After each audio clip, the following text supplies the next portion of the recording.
Hey everybody, what is going on? I hope you guys are all doing well and welcome to another tutorial video. In this video, I'm going to be explaining to you guys how you can reset your Netflix password, so let's get right into it. As you can see, currently I'm logged into Netflix and I'm going to show you how you can exactly change your password. If you're already logged in and if you know your password, you can very easily reset it by going into your account settings and from there just clicking on the security tab at the left. Here, as you can see, you have your password tab over here, and you can just enter your current password and then add a new password and re-enter it just to make sure to confirm it.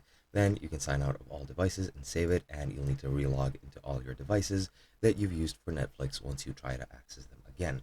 Now you can do it that way or you can do it another way. Let me just log out for a second. If I sign out of Netflix and then click sign in again, as you can see, I can click forgot password, and then I can either receive an email or a text message where I will receive a code to reset my password, and that should be pretty much all you need to do. Just enter that code and then enter your new password, and your password will be reset. Again, you'll be logged out of all other devices, so you'll need to relog back in, but that's pretty much the gist of it. Hope you guys enjoyed, and I'll be seeing you guys in another video.